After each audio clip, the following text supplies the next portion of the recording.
व्यवहार दिशा से युम विद्या माया इति विश्रुता तत्वदृष्टा तो नास्ते तत्वमेवास्ति केवलम।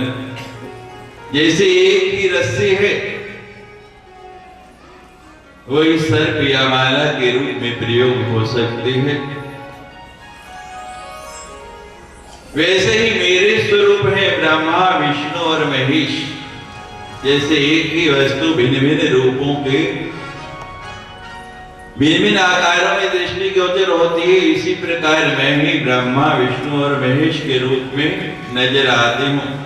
मां भगवती ने अपना विराट रूप दिखाया कि कामधेनु तुल्या देवी मैं हूँ, मेरा मस्तक जो है आकाश है, नेत्र जो है सूर्य चंद्रमा है, कान जो है मेरी दिशाएं हैं, वाणी जो है मेरी वो चारों के चारों वेद है,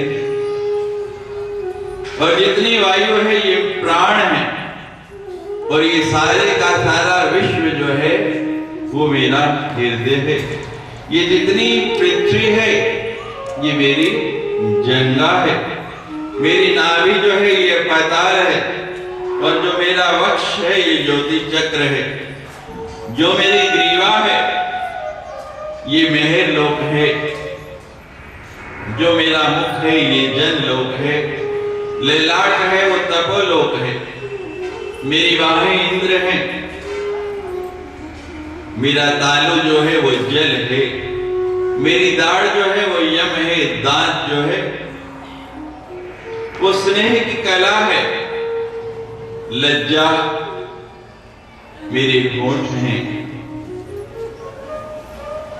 कुक्षी मेरी समुद्र है, और जितने भी संसार में नदियां हैं वो सारे की सारी मेरी नाड़ियां हैं। ये जो मेघ आकाश में आप देखते हैं काले काले, ये मेरे ही केश हैं, मेरे ही बाल हैं। और प्रातः काल और सायंकाल जो संध्याएं हैं ये मेरे वस्त्र हैं। और 3 अवस्थाएं हैं। बच्चा पैदा होता ही तो बचपन में है, उसके बाद जवानी और बुढ़ापा, कुमारावस्था, यौवन अवस्था और वृद्धावस्था, ये तीनों की तीनों मेरी गति हैं। बड़ा सुंदर मां भगवती ने उपदेश दिया है हिमाचल को। तत्वमसि कि तत् मैं हूं और तुम जीव है। बड़ा सुंदर ये ब्रह्म वाक्य है हमारे 4 महावाक्यों के अंदर। तत्वमसि कहते कि तत्व मैं ही हूं। सबके अंदर जो तत्व है वो मेरा ही स्वरूप है, मैं ही हूं।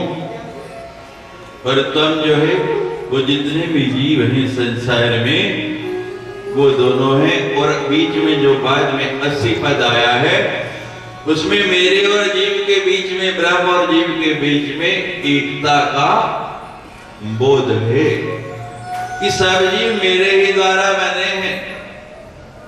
ब्रह्म और जीव में जब तक एकता रहती है उसकी वृत्ति, उसका मन विकारों की ओर नहीं जाता है। लेकिन जब एकता नहीं रहती, जीव उसको भूल जाता है, तब मन कहां जाता है? विकारों की ओर। जब तक मन में उसको बचाए रखोगे विकार होगा नहीं, आपको छू नहीं पाएगा, आपके पास नहीं आएगा। लेकिन जहां उसका विस्मरण हुआ, जब हम अपने आप को उससे अलग मानने लगते हैं, पृथक मानने लगते हैं, तभी विकार आते हैं। उससे जुड़े रहो। जो केंद्र से, कील से जुड़ा रहता है उसका बाल बांका नहीं होता।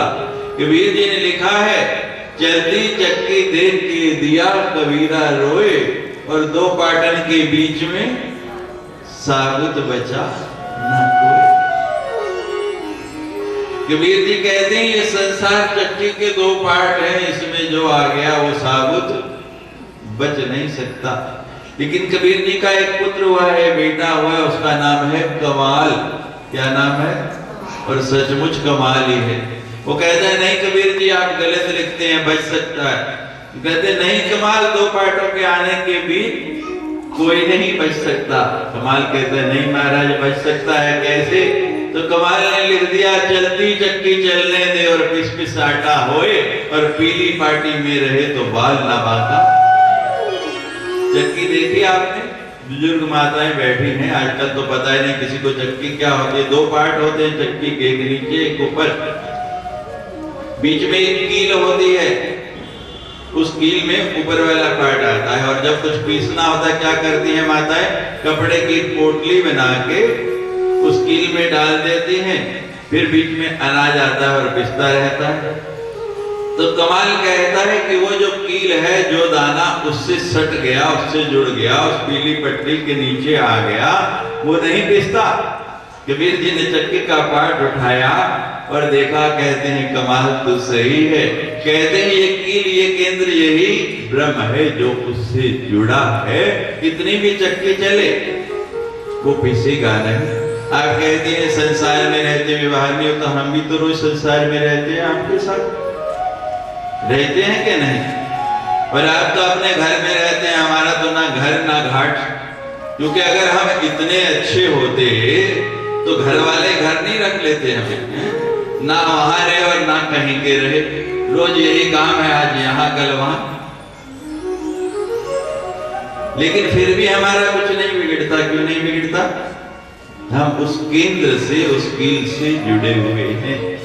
धीरे धीरे वो कन्या बड़ी होने लगी, बड़ी सुंदर कन्या, इतना स्वरूप हो गया, बड़ा सुंदर पालना मंगाया गया। उस पालने में मैना ने उसको डाल दिया। कन्या मुस्कुराती है, खिलखिलाती है, और बड़े प्रेम से एक तरफ हिमाचल बैठ गया, एक तरफ मीना बैठ गई और लगे उसको झुलाने। तुम झूला झूलो मैया। कभी झूला है आपने? बचपन में झूले में पड़े हैं? जो पड़े हैं जरा हाथ खड़े करें। कोई झूले में नहीं पड़ा, यहाँ रिवाज नहीं है उधमपुर में, किसी को माँ ने नहीं डाला। चलो उस झूले में नहीं, बाहों के झूले में तो माँ ने सबको झुलाया होगा। झुलाया है कि नहीं?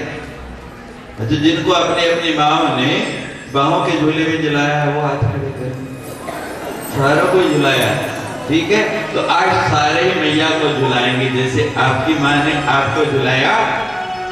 बच्चों को झुलाने के तो बहुत अवसर आएंगे। अपने बच्चों को आपने झुलाया, अब पोते हो जाएंगे, दोते हो जाएंगे, उनको झुलाएंगे। हो सकता है उनके दोते पोते भी देखें आप, माँ कृपा करें उनको भी झुलाएंगे। लेकिन माँ को झुलाने का अवसर पता नहीं फिर मिलेगा या नहीं मिलेगा। तुम झूला झूलो मैया, हम झूला झुलाएंगे। झूला झूलो मैया, हम झूला झुलाएंगे। तुम झूला झूलो मैया, हम झूला झुलाएंगे। तुम झूला झूलो मैया, हम झूला आँखों में असर होगा, आँखों में असर होगा, घर बैठे बुलाएं। तुम झूला झूलो मैया, हम झूला झुलाएंगे।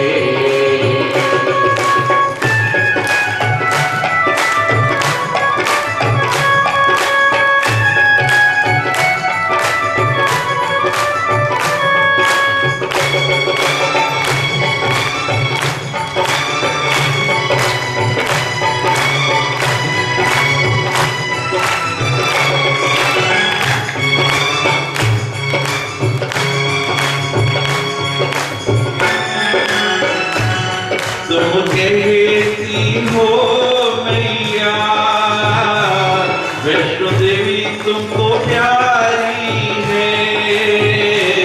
तुम कहती हो मैया, वैष्णो देवी तुम्हें प्यारी है। तुम कहती हो मैया, जिब्रा पर्वत तुमको प्यारा है। तुम कहती हो मैया, जिब्रा पर्वत तुमको प्यारा है। एक बार तो आ जाओ, एक बार तो आ जाओ, एक बार तो आ जाओ, वैष्णो देवी भी बनाएंगे। झूला झूलो मैया, हम झूला झुलाएंगे।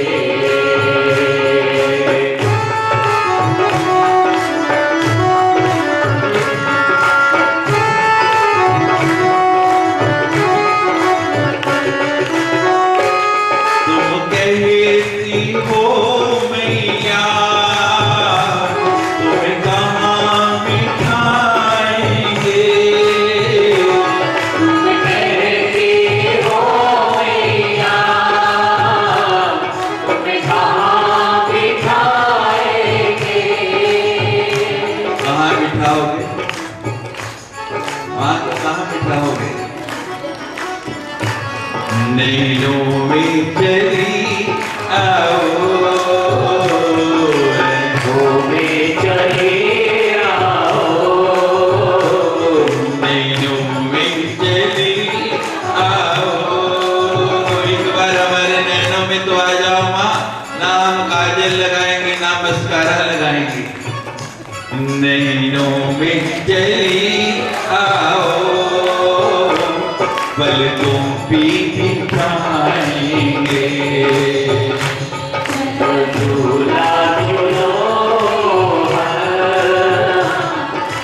झूला झूलाएंगे। तुम झूला झूलो मैया, जाते हो। तुम झूला झूलो मैया, हम झूला झूलाएंगे। तुम झूला झूलो मैया, हम झूला झूलाएंगे।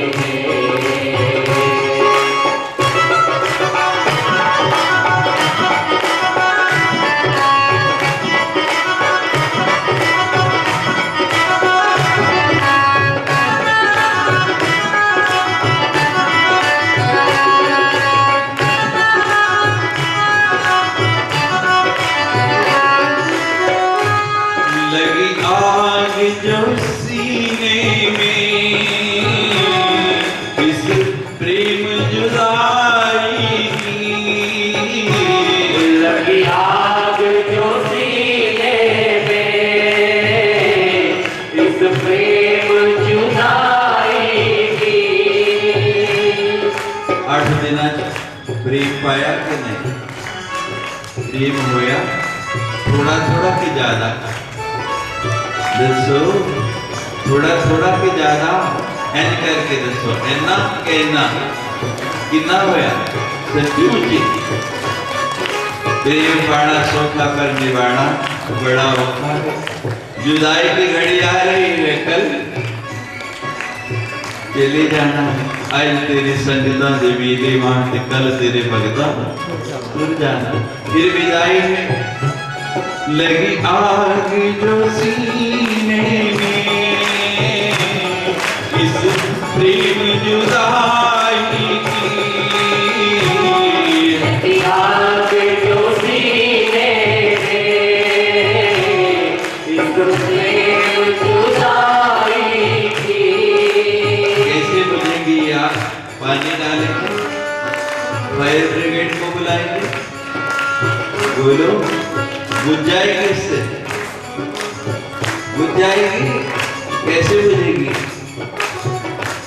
लगी आग जो सीने में, इस प्रेम जुदाई की। लगी आग जो सीने में, इस प्रेम जुदाई की। असुवन की धारा से, असुवन की धारा से हम इसको जाएंगे। झूला झूलो मैया, झूला झूलाएंगे।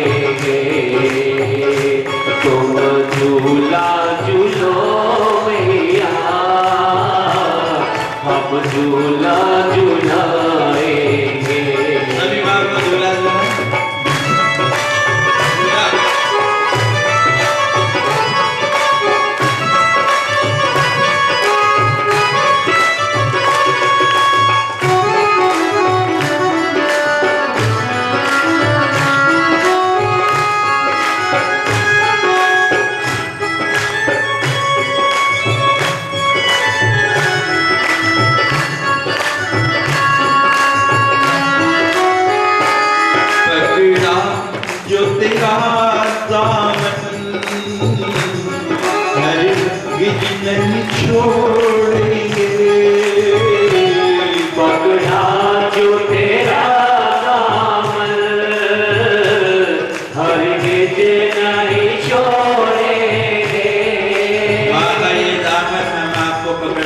जा रहे हैं, वादा करो सब हरगिज नहीं छोड़ेंगे।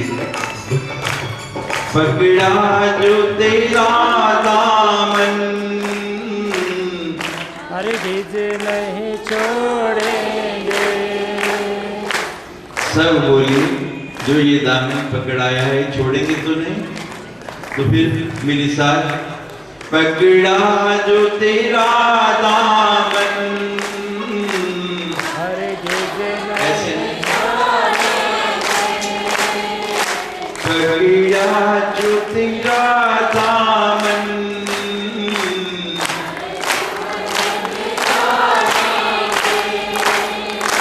पकड़ा जो तेरा दामन,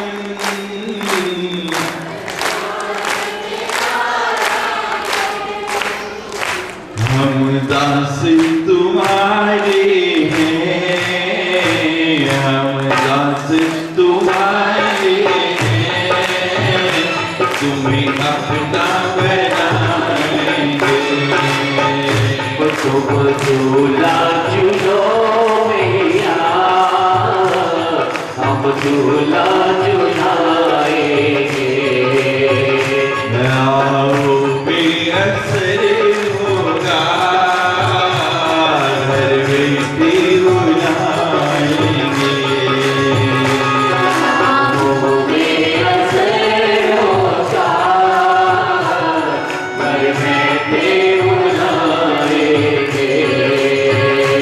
हम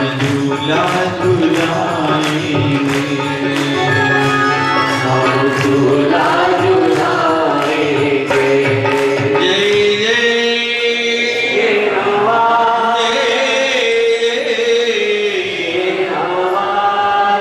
जय जय जय। वाह। बालिका थोड़ी और बड़ी हुई, पार्वती कहने लगी पिताजी मुझे तप करना है, और हिमाचल से आज्ञा लेके तप करने के लिए चल पड़े। बड़ा ही कठिन तप किया है। धीरे धीरे एक एक वस्तु छोड़ते हुए पेड़ों के पत्ते खा के रहने लग पड़ी। नाम पड़ गया अपर्णा। वो भी छोड़ दिया, ना अन्न ना जल ना पत्ती, वायु भक्षण करना भी छोड़ दिया, सांस लेना भी छोड़ दिया। इतना कठिन तप जो देखता उसके मुख से लिखता उमा उमा, नाम पड़ गया उमा। उधर सारे देवता शंकर जी के पास जाते हैं, भगवान भवानी ने हिमाचल के यहाँ अवतार लिया है, आप समाधि खोलिए। आपको पाने के लिए वो बहुत कठिन तप कर रही है, उसके साथ आपका पानी ग्रहण हो और जो संतान हो उसके द्वारा तारकासुर का वध हो तो हमारा कष्ट दूर हो। भगवान कहते कि मैंने तुमसे एक बार कह दिया कि मुझे विवाह करना है। देवताओं ने बहुत अनुनय विनय की कि साक्षात भवानी ही दोबारा प्रकट हुई है। बहुत कहा, नारद जी भी आए तो कहने लगे कि मैं परीक्षण करूंगा, परीक्षा लूंगा, तब जाके। ब्राह्मण का वेश बना के बहुत निंदा की, शंकर जी की इतनी निंदा की। वो पार्वती कहने लगे कि ऐ ब्राह्मण तू कोई भी है, यहाँ से चला जा। शंकर को जितना मैं जानती हूँ उतना कोई दूसरा जानता नहीं। मैं आपकी निंदा नहीं सुन सकती। शंकर जी को विश्वास हो गया, वापस आ गए, हाँ कर दी। अब नारद जी चले हैं मैना के यहाँ। लड़की जवान हो गई, मैना और हिमाचल भी चिंतित हैं। नारद जी पहुंचे, कहने लगे नारद जी कोई लड़का बताओ। कहते बहुत अच्छा लड़का है। कहते कुल, कहते उससे अच्छा कुल ही किसी का नहीं है। संपत्ति कहते हो जितनी संपत्ति किसी के पास नहीं है, धन दौलत कोई अंत नहीं। रूप कहते हैं उससे रूपवान तो है ही कोई नहीं। संसार में अगर सुंदरता है तो केवल उसी के पास। कहते हैं अच्छा तो फिर नारद जी देर किस बात की है? हमारे यहाँ लिखा है शास्त्र में, पिता वरे कुलम, पिता क्या चाहता है कि कुल अच्छा हो। माता वरे वित्तम, माता क्या चाहती है कि दामाद जवाई जड़ा पैसे वाला होना चाहिए। हाँ? और कन्या क्या चाहती है? कन्या वरे रूपम, कि सुंदर होना चाहिए। और बराती क्या चाहते हैं? कहते हमें क्या लेना बाकी कामों से, खाना अच्छा होना चाहिए, पार्टी बढ़िया होनी चाहिए। कहते हैं फिर ऐसा है तो अच्छा है नारद जी। नारद कहते फिर बात पक्की कर दो। कहते सोचना क्या, जाओ कह दो। और नारद जी ने महाराज आके सूचना दी, विवाह निश्चित कर दिया। सब देवताओं को निमंत्रण दिया जाने लगा। कहने लगे हिमाचल जी बारात कितनी लाए? हिमाचल कहता है जितनी आपकी इच्छा हो उतनी लाओ, मना नहीं। और शंकर जी को कहा महाराज कितने बाराती लेके चलने? कहते हैं जितने भी जीव हैं, कीट पतंग से लेके भूत प्रेत पिशाच किन्नर नाग गंधर्व कोई नहीं बचना चाहिए। पूरी की पूरी सब बारात शंकर की बारात, कम क्यों? और महाराज दोनों तरफ तैयारियां शुरू होने की, उधर भी तैयारी और उधर भी तैयारी। तो हमारी प्यारी सी बच्ची, हमारे यजमान भूमा और आनंद जी की पुत्री बहुत ही सुंदर सितार बजाती है। तो उनसे थोड़ी सितार की ध्वनि, क्योंकि विवाह से पहले मंगल गान शुरू हो जाते हैं, पहले गीत गवाए जाते हैं, हम भी गवा लेते हैं एक आधा, फिर विवाह की ओर चलेंगे। लेकिन पहले माँ का जय हो, जय जय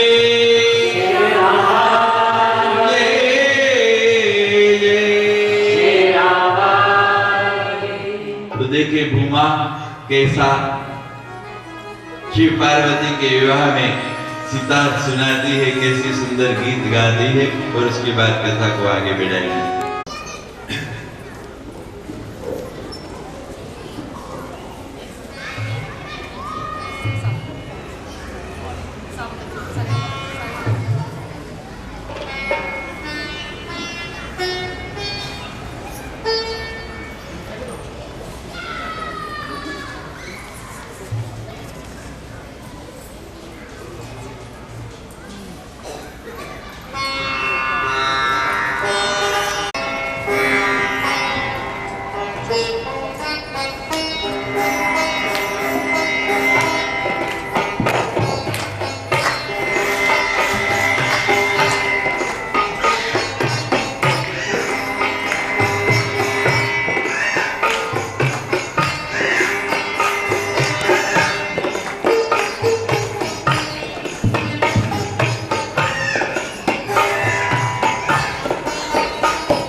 भगवान के होत चीखने भात,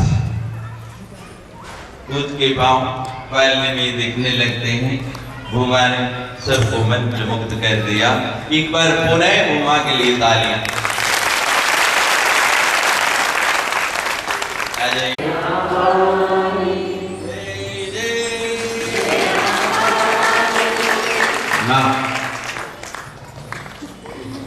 तो महाराज बारात तैयार हो गई शंकर जी की और चलने की तैयारी होने लगी, जैसे हमारी भी हो रही है। अच्छा, एक बात बताइए पहले, आप कथा में आपको आनंद आ रहा है? नहीं, झूठ नहीं बोलना है, बोल के बताओ सच्ची मुच्ची। अब बजे हैं 5:30 और कथा बहुत बाकी है, तो थोड़ा विलंब हो जाए चलेगा। अगर आप कहें तो मैं तो 6 बजे भोग डाल दूंगा, एकदम समाप्त कर दूंगा, जल्दी जल्दी 2 लाइनों में विवाह कर देते हैं और बाकी कथाएं भी कर देते हैं। और अगर आप इस समय है, क्योंकि कल का ही दिन बेचा है, उसके बाद तो फिर समय रहेगा नहीं। अगर आपकी आज्ञा हो, आप सबकी इच्छा हो, क्या विचार है? नहाना, ठीक है, कहते हैं मौनम स्वीकार्य लक्षणम। नहीं, घर जाने की जल्दी है, घर वाले भी कहेंगे कल भी आना है, तो ठीक है, समय से ही समाप्त कर देते हैं। ठीक है, तो महाराज बारात पहुंच गई सीधी द्वार पर, शंकर जी की बारात। और सबसे पहले चाव होता है लड़की की सहेलियों को कि हम ही देख लें दूल्हा कैसा है। तो एक एक करके सहेलियां जो है मकान की ऊपरली मंजिल पे चढ़ने लगी कि हम दूल्हे को पहले देख लें, और जो ऊपर जाती है वो नीचे आती है। मैना को चिंता हुई कि क्या बात है, ये ऊपर क्या हो रहा है, जो जाती है वो वापस ही नहीं आती। तो मैना ऊपर गई तो महाराज देखा चारों तरफ सारी लड़कियां बेहोश पड़ी। कहती इन्हें क्या हो गया, दूल्हा ऐना सुने लड़ा कि वेखते सारियां गश खा के डिग भी है, चलो एक बार मैं भी देखना। और जैसे देखा ना, उसकी भी वही गति हुई। अब हिमाचल अंदर आए, क्या बात है, घर में सन्नाटा, तो कोई नजर नहीं आ रहा। तो महाराज देखा जल्दी जल्दी, कोई नहीं, कहाँ गए? सीढ़ियों का दरवाजा खोला, देखा तो वो भी ऊपर गए, जाके देखा सब बेहोश। क्या हो गया, कोई खाने में गड़बड़ी हो गई? अच्छा हुआ पहले घर तो नहीं खा लिया, बराती खाते तो क्या दशा होती। वैद्य बुलाए गए, डॉक्टर बुलाए गए, बड़े उपचार करके होश में लाए मैना को। मैना क्या हुआ, क्या बात हुई, क्या खाया? कहते खाया क्या, वो नारद को बुलाओ जरा। वो कहते हैं क्या बात हो गई, हुआ क्या? ये भी था कि कुछ नहीं, पहले नारद को बुलाओ फिर बात करूंगा। कहते खाना खुना तो ठीक था, उसमें तो गड़बड़ी नहीं, कहीं हलवाई नारद ने तो नहीं भेजे? कहते नहीं महाराज, ऐसी कोई बात नहीं, खाना खुना सब ठीक है। और बारात आने से पहले मैं कैसे खा सकती हूँ, विवाह होने से पहले मेरा तो व्रत है। लेकिन आप नारद को बुलाओ जल्दी। ढूंढ ढांड के महाराज नारद जी को लाए गए।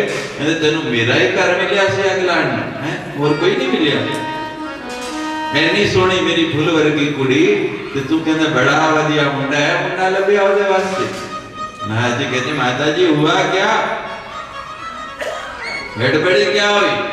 कहते गड़बड़ी क्या होनी, तू कहता था कुल इतना ऊंचा है कि पूछो ही नहीं, पैसा इतना है कि उससे धनवान कोई नहीं, रूप उस जैसा रूपवान कोई नहीं, और इतना पैसा भी नहीं कि बग्गी क्या घोड़ा क्या कुछ ना कुछ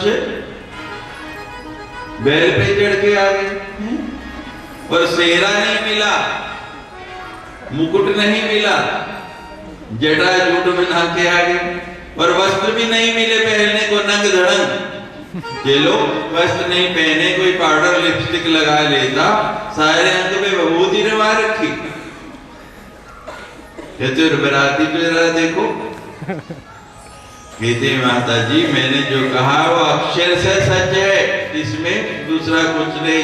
मैं ना कहे बेटी आजीवन कुंवारी रहे, लेकिन उस बूढ़े के साथ तो मैं बयानी से रही। अब हम क्या करें, समय नहीं है। बाबा जी कहते मैंने शिव विवाह का वो सुनाना है, और हमने तो बड़ी लंबी योजना बना रखी थी, लेकिन संक्षेप में अब समय का अपना बंधन है। तो नारायण जी कहने लगे, माँ जो तू देख रही है वो नहीं है, कई बार आंख से देखा हुआ भी सत्य नहीं होता है। भगवान से प्रार्थना की, अनुनय की, विनय की, हे भगवान अपना सुंदर रूप, अपना सौम्य रूप इनको दिखाइए, वो रूप जिसको कहा जाता है सत्यम शिवम सुंदरम।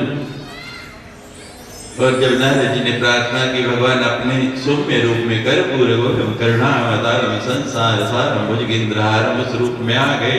मैंने दर्शन किया, प्रसन्न हुई, हाँ कर दी, दोनों का विवाह हुआ। देवताओं ने पुष्प बरसाए, जय जयकार की, बोलो सच्ची।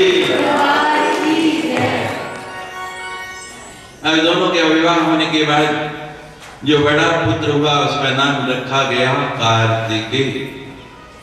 कार्तिकेय बड़ा हुआ, और जिसलिए उसका अवतार हुआ, जिसके लिए मां जगदम्बा ने अवतार लिया, तारकासुर से भयंकर युद्ध होता है, और कार्तिकेय जी तारकासुर का वध करते हैं, देवता पुष्प बरसाते हैं, जय जयकार करते हैं, बोलो सच्चे।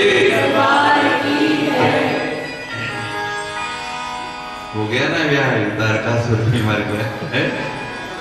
हमारे पास महाराज पैसेंजर गाड़ी भी है और जेट विमान भी, जिसपे कोई चढ़ना चाहे, हमें तो दोनों में ही आना है।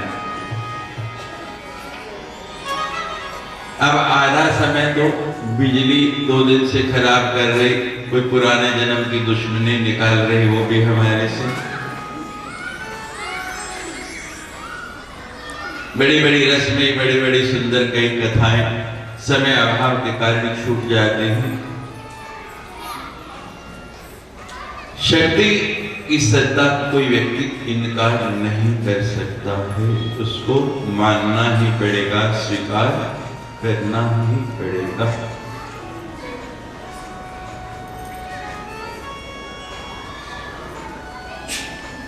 एक छोटा सा विषय है, ज्यादा नहीं, थोड़ा विलंब करेंगे, हो सकता है वो भी नहीं हो। हमारे स्वामी जी के पास हम आज दोपहर को गए तो उनकी कोई जिज्ञासा थी,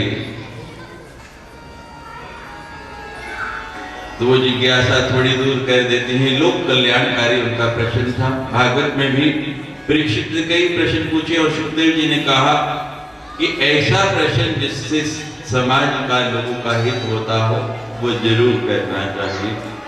तो बड़ा ही सुंदर उनकी जिज्ञासा थी।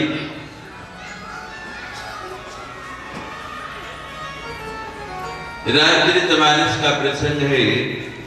भगवान राम वन में गए और भारद्वाज मुनि के आश्रम में जाते जाते रुके।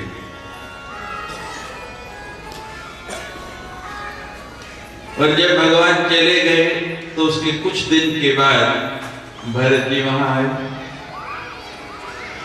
और आप सभी जानते हैं भरत की माता कैकेयी के कारण राम का वनवास हुआ। यही कारण हुआ ना कि कैकेयी ने दोनों वरदान राजा दशरथ से मांग लिए और परिणाम हुआ वनवास। तो सब जगह भरत की निंदा हो रही है। जो देखता है कहता तेरी मां के कारण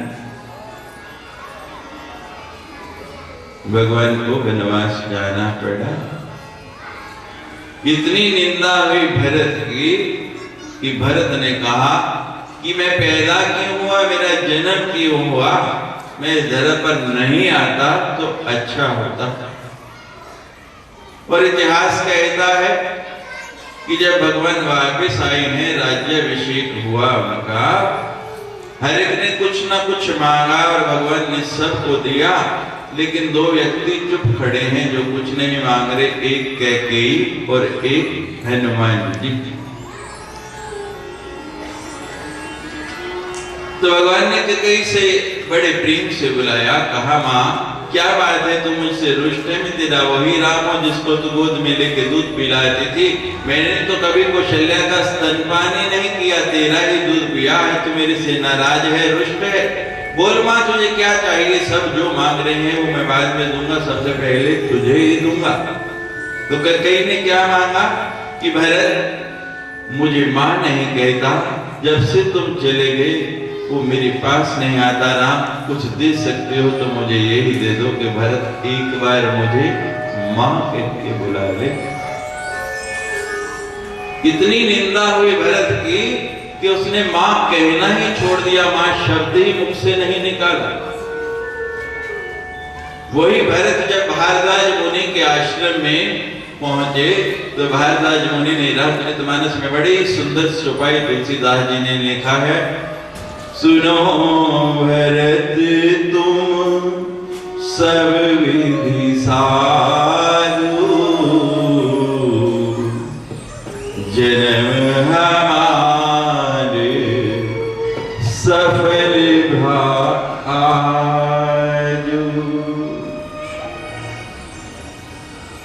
भारद्वाज जी ने कहा कि सुनो भरत तुम सब विधि साधु, जन्म हमारा सफल भाजो। आज हमारा जन्म सफल हो गया, तुम जैसे साधु का मुझे दर्शन हो गया। भरत जी रोने लगे, आंखों से झरझर आंसू बहने लगे। महाराज आप इतने बड़े संत हो गए, इतने बड़े मुनि हो गए और मेरा इस ढंग से उपहास कर रहे हैं। आप मुझे साधु कहते हैं कि जब सारा समाज मुझे दुष्ट कहता है, हर जगह मेरी निंदा हो रही, हर जगह मेरी बदनामी हो गई, कोई मेरा मुख भी नहीं देखना चाहता और आप मुझे साधु कह रहे हैं। प्रभु ऐसा तो नहीं कीजिए, मैं पहले ही बहुत दुखी हूं। भारद्वाज मुनि ने कहा, सुनो भरत हम झूठ ना कहीं, उदासीन तापस बन रहे। हे भरत हम संत हैं और हम झूठ नहीं कहते, उदासीन विष बिना केवन में रहते। ये तो समाज का नियम है आजकल, झूठे ही देना, झूठे ही लेना, झूठे ही भोजन, झूठ चबेना। लेकिन हम झूठ नहीं बोलते, मैं जो कह रहा हूं सत्य कह रहा हूं। और भरत सुनो, मैं आज तुम्हें एक बड़े भेद की बात बताता हूं। भरत हाथ जोड़ के बह गए, भारद्वाज महाराज आपने मुझे साधु क्यों कहा?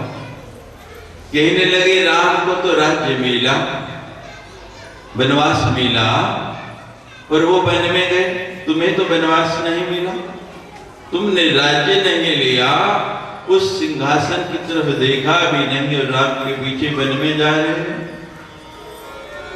सब कुछ खोते हुए भी जो त्याग दे वो साधु नहीं तो और क्या है।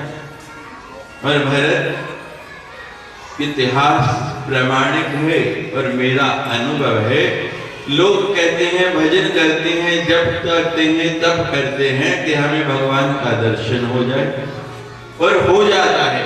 इन 8 दिनों में आपने बहुत सी कथाएं सुनी, अभी जो बाकी रहेगी संक्षेप में कल भी आपको सुनाएंगे, क्योंकि आपको संक्षेप ही करना है, विस्तार हो नहीं सकता किसी कथा।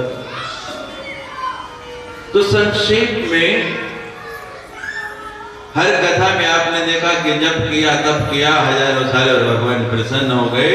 तो भारद्वाज कहते हैं कि भगवान आ जाए, भगवान का दर्शन हो जाए तो उसका फल क्या है? भगवान के दर्शन का जप का फल है भगवान का दर्शन, लेकिन भगवान के दर्शन का फल क्या है? तो भारद्वाज मुनि कह रहे हैं, ये भरत जी को बता रहे हैं कि भगवान के दर्शन का फल है कि संत दर्शन हो जाए। संत मिले तो भगवंत मिले और भगवंत मिले तो संत मिले, ये वाइस वर्षा है, उल्टा सीधा है आपस में। संत मिलेगा तभी आप भगवंत तक पहुंच पाएंगे, वो विधि बताएगा, और भगवंत मिलेंगे तभी आपको संत मिलेगा। कबीर जी के 2 दोहे हैं, मिलो संगी दोई जन, एक दाता एक राम, एक है दाता मुक्ति का और एक सुमिरावे राम। और दूसरी जगह कबीर जी लिखते हैं, हरि सुमिरे सो वार है और गुरु सुमिरे सो पार। दोनों बातें अलग अलग लिख दी, एक जगह गुरु को बड़ा बता दिया और एक बड़ा भगवान को बड़ा बता दिया। इन्हीं 2 कबीर जी के दोहों की व्याख्या करूं तो 3 घंटे निकल जाते हैं और बहुत बार की।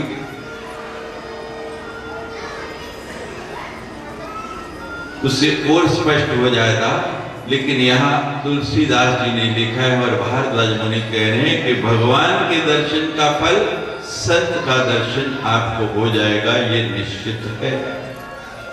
और संत के दर्शन का फल कहते हैं, संत के दर्शन का फल क्या है? भव तरण। संत के दर्शन का फल भव से तरना आ जाएगा। भव सागर सब सुखा दिया ही और फिक्र नहीं मोहि तरण की। मोहे लागी लगन गुरु चरण। घर में बड़ा सुंदर स्विमिंग पूल बना है, तरण ताल बना है, और बच्चा हो गया छोटा। अब डर है कि बच्चा जाएगा उधर तो डूब जाएगा उसको।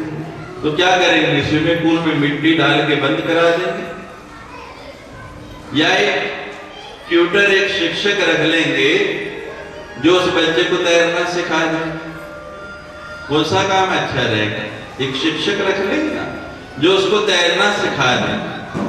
तो संत दर्शन का फल क्या? भव तरण। भव हरण नहीं कहा, भव भरण नहीं कहा, भव तरण कहा कि वो आपको तैरना सिखा देगा कि संसार में रहते हुए भी कैसे तैर के पार जाना है। अगर हम कहें कि सारे उधमपुर वाले वन को चले चलो हमारे साथ, तो वन उधमपुर बन जाएगा, उधमपुर वन बन जाएगा। कहीं जाने की जरूरत नहीं, यहाँ रहते हुए भी आप भजन कर सकते हैं।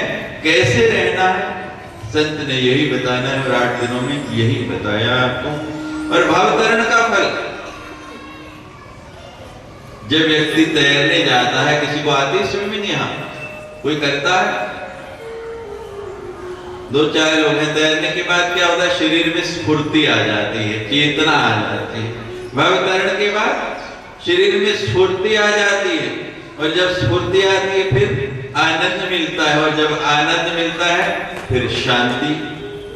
और शांति के लिए दुनिया भटक रही है। बड़ा सुंदर विषय था, लेकिन समय अभाव में इतना ही समझिए, संत मिला तो भगवंत मिलेंगे, और भगवंत मिला तो संत जरूर मिलेंगे। ये दोनों ही एक दूसरे के पीछे चलते हैं। जहां संत है वहां भगवंत है, और जहां भगवंत है वहीं संत आते हैं। कथा के अंत में प्रतिदिन आप क्षमापन स्तोत्र सुनते हैं। आज गुरु शंकराचार्य जी का रचा हुआ ये बड़ा ही सुंदर स्तोत्र है। मैंने कहा कि शक्ति की उपासना हर व्यक्ति को करनी ही पड़ती है, चाहे वो शैव है, चाहे गणपत्य है, चाहे सौर है, चाहे वैष्णव है। तो आपके ही इस प्रांत के अंदर, कश्मीर के अंदर एक बार शास्त्रार्थ होना है कि शक्ति है या नहीं। कश्मीर के अंदर प्रतियोगिता रखी गई, जैसे अब हम यहाँ पर कौन बनेगा ज्ञान सम्राट रखने जा रहे हैं। तो उस प्रतियोगिता का विषय था कि शक्ति है या नहीं, खंडन और मंडन करना था। और आदिगुरु शंकराचार्य इसीलिए आए कि शक्ति नाम की कोई वस्तु नहीं है, इसका खंडन करना है उन्हें कि शक्ति है या नहीं। अब भगवती का प्रदेश है, यहाँ जब आए वो कश्मीर के अंदर, तो भगवती ने ऐसी लीला रची कि जिस दिन शास्त्रार्थ होना है उससे 1 दिन पहले अजीर्ण हो गया, पेट खराब हो गया, पेचिश लग गई आदिगुरु शंकराचार्य को। और पेट ऐसा खराब हुआ, महाराज डॉक्टर बुला लिए, वैद्य बुला लिए, सब दवाइयां दी जाने लगी, लेकिन कोई प्रभाव नहीं होता है। और इतना खराब कि बार बार लोटा उठा के जाना पड़ता। आजकल की तरह अटैच बाथरूम तो उस जमाने में थे नहीं। 7वीं शताब्दी में आदिगुरु शंकराचार्य हुए हैं, आज से लगभग 1300 साल गुजरने को हो गए। तो इतनी दूर जाना, वापस अभी आना नहीं, फिर गुड़गुड़ शुरू, फिर भागो, फिर आओ, लेफ्ट राइट शुरू हो गई। और सब दवा दे के देख ली महाराज, ये हालत कोई दवा असर नहीं करती, पीठ बिल्कुल खाली हो गया। वैद्यों ने जवाब दे दिया कि अब बचने की कोई उम्मीद नहीं है। और ये भी कह दिया कि अब अंतिम समय आ गया है, एक अन्न का दाना भी कुछ भी पेट में नहीं जाना चाहिए, नहीं उसी क्षण मृत्यु हो जाएगी। सब लोग दर्शनों के लिए चल पड़े। कितने बड़े संत हैं, पंक्ति में आते जाते हैं, हाथ जोड़ते जाते हैं, दूसरी तरफ से निकलते चले जाते हैं। सब चले जा रहे हैं। बड़ी भूख लगी है, पेट खाली है, सबकी ओर इशारा करते हैं, कुछ खाने को दे दो, कुछ खाने को दे दो। लेकिन वैद्यों ने मना किया है। कौन दे?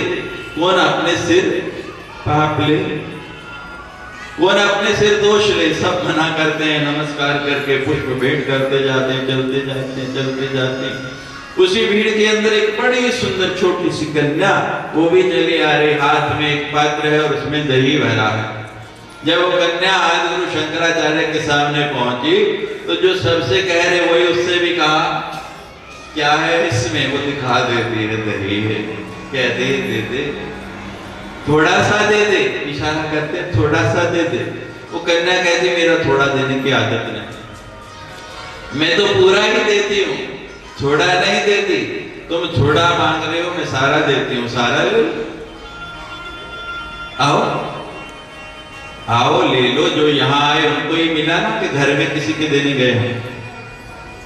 बोलो, जो यहाँ आया उसी को प्राप्त हुआ ना, किसी के घर तो नहीं गए। और नियम है, प्यासा कुआं के पास आता है कि कुआं प्यासे के पास आता है? प्यासा कुआं के पास आता है। तो आप कुएं, हम प्यासे, हम आपके पास आए हैं ना, ठीक है ना? आपने कहा है, अरे चित्त भी हमारी, पट भी हमारे, हम तो दोनों तरफ से पकड़ लेते हैं।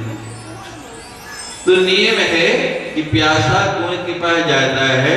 वो कन्या कहती आओ ले लो, मैं कब मना कर रही हूं? वो कहती मैं आ नहीं सकता। कहते क्यों नहीं आ सकते? आओ ना, उठ के ले लो, क्यों नहीं आ सकते? अब आज गुरु शंकराचार्य कहने लगे कि मेरे शरीर में शक्ति नहीं। और जैसे ही कहा शक्ति नहीं तो एकदम ज्ञान हो गया कि मैं तो शक्ति की निंदा करने आया, कहने आया कि शक्ति नाम की कोई वस्तु नहीं। और वो कन्या की जगह साक्षात जगदम्बा सामने प्रकट हो गई थी। कहने लगे आप तो निंदा करने आए थे, आप तो कहने के लिए आए थे कि शक्ति नाम की कोई वस्तु नहीं। वो आज गुरु शंकराचार्य जिनकी विद्वत्ता का पूरा जगत लोहा मानता है, उन्होंने वहीं पर स्तोत्र रचा जो रोज शाम को आपको कथा के अंत में सुनाते हैं। बड़ा सुंदर क्षमापन स्तोत्र है। एक बार हमने की है एक जगह, और कभी भविष्य में अवसर मिला और आपकी इच्छा हुई तो 9 दिन केवल इस स्तोत्र के ऊपर ही कथा करेंगे। आज गुरु शंकराचार्य कह रहे हैं मंत्रम नो यंत्रम तद्विजय न जाने स्तुति महो नैजानम ध्यानम तद्विजय न जाने स्तुति कथा। कि हे मां, हे जगदम्बा, ना तो मैं कोई मंत्र जानता हूं, ना यंत्र जानता हूं, ना तंत्र जानता हूं, पर आपकी स्तुति कैसे की जाती है मां, ये मुझे तो ये भी नहीं आता। नीचे आह्वान, आपका आवाहन कैसे किया जाता है, आपको बुलाया कैसे जाता है, मैंने तो कभी शक्ति को स्वीकार ही नहीं किया। मां भी कैसे कहा जाता है, मैं तो ये भी नहीं जानता। और ध्यान कैसे लगाया जाता है, ये भी नहीं पता।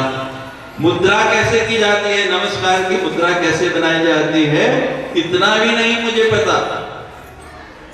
पर मां, जब कोई हथियार काम नहीं करता और कुछ नहीं आता, बच्चा अनजान होता है, अबोध होता है, अभी ना उसको बोलना आया, ना कुछ कहना आया, कैसे आपको पता लगता है बच्चे को कुछ चाहिए? क्या करता है बच्चा? रोने लग पड़ता है। कहते लेकिन मुझे तो रोना भी नहीं आता, तद भी नहीं जाने विलपनम, मुझे तो वहां रोना भी नहीं आता कि मैं रो के ही अपने मन की बात कह लूं। तद भी न जाने विलपनम परम जाने माता तद अनुसरणम क्लेश हरणम। लेकिन मां, मुझे एक बात समझ आ गई कि आपका आंचल पकड़ के आपका अनुसरण करना, आपके पीछे पीछे चलना, इसी से सारे क्लेश मिट जाते हैं, दूर हो जाते हैं। कपुत्रो जाए तिमकी दबी कुमाता न भवती। लेकिन मां, एक बात मैंने सुनी है, संसार में पूत तो कपूत होते हैं। मैं तो अपराधी हूं, मैं दोषी हूं, गलतियां की हैं, लेकिन मां तो कभी कुमाता नहीं होती। बड़ा ही सुंदर सूत्र है, व्याख्या का तो समय नहीं। तो भगवान कहते हैं अंत में जाके सूत्र के आखिर में कहते हैं मत्स्मय पाद की नास्ति पापग्नि तुत्समा नहीं। हे मां, मेरे जैसा तो पापी कोई है ही नहीं संसार में जिसने आपकी सत्ता को स्वीकार नहीं किया।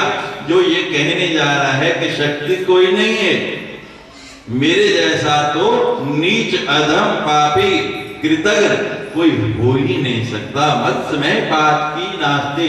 लेकिन मां, मैंने ये सुना है पाप अग्नि तत्समा नहीं। पापों को समाप्त करने के लिए आप अग्नि स्वरूपा है। आप जैसा कोई पापों का दग्ध करने वाला नहीं है। हे मां, इस बात को जानते हुए एवं ज्ञात्वा महादेवी, इस बात को जानते हुए यथा योग्य तथा गुरु, अगर आप मुझे सजा देना चाहें तो भी स्वीकार, और अगर क्षमा करना चाहें तो भी स्वीकार। कल कथा के समय में परिवर्तन रहेगा, जैसी आपको सूचना दी जा चुकी है। कल प्रातःकाल 7 बजे से हवन प्रारंभ हो जाएगा।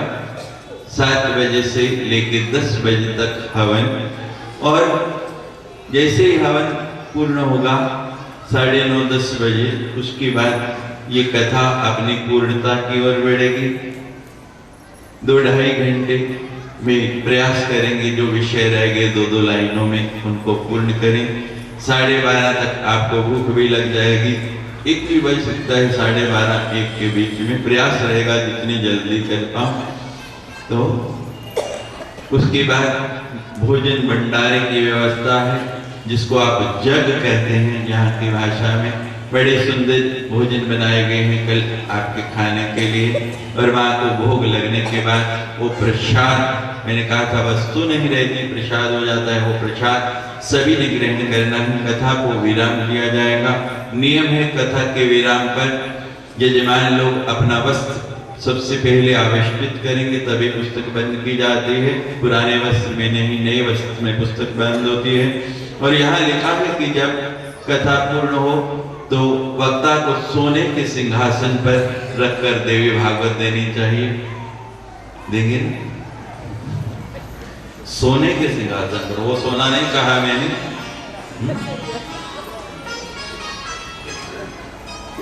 रावण गया भगवती के दरबार में, कहने लगा सोना चाहिए। मां भगवती ने कहा ले जाओ, रावण ले आया। रावण के बाद कुंभकर्ण गया, मां कहने लगी क्या चाहिए? कहते सोना। कहते वो तो रावण ले गया। कुंभकर्ण कहते सोना सोना। कहते सोना जो रावण ले गया वो नहीं चाहिए। कहते फिर कहते सोना। कौन सा? रावण वाला नहीं। मां कहती दिया, 6 महीने सोए रहो, 6 महीने जागते रहो। अब विभीषण ने कहा मैं क्यों पीछे रहूं? विभीषण भी चला गया। मां कहती तुम्हें क्या चाहिए? कहती सोना।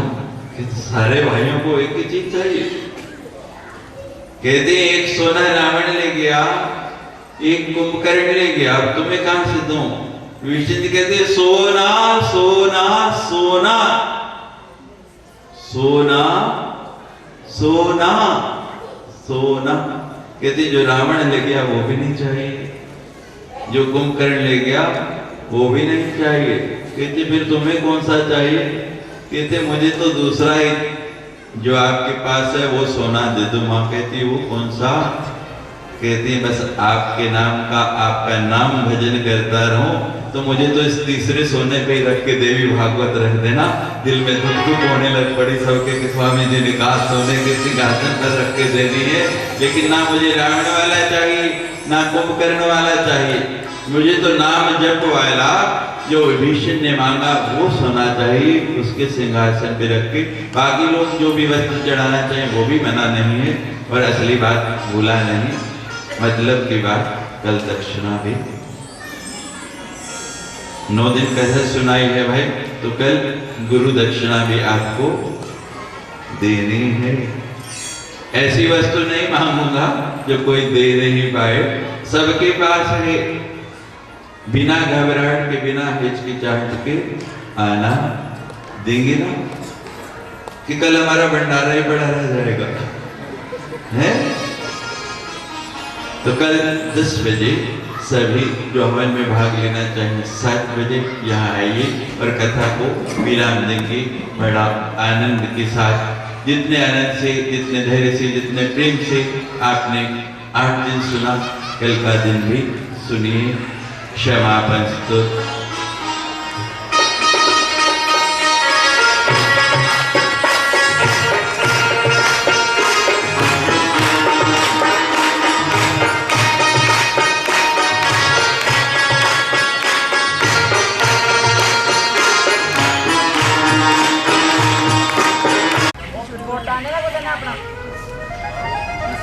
स्वामी मत्था टेकन चले हूँ दे लेंगे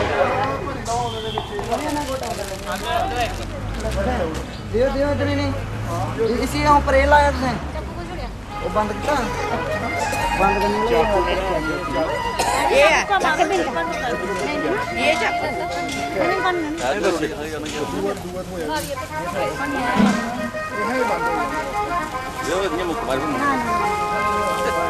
बस उसे लोना माती कटो सी ये से कट ला ना दियो नहीं कहीं हाथ रख लो ना हाथ रख लो हां बस पर लो हाथ रख लो पर लो ना हाथ रख लो चलो रहने दो माता रानी क्षमा किस साइड हो ये तुम्हारा ही ना ओ किस साइड जाओ सारी इथे जाओ जमाते थे जनानाम् आसन्नः पात्रं जनयन् देवैक स्वाहा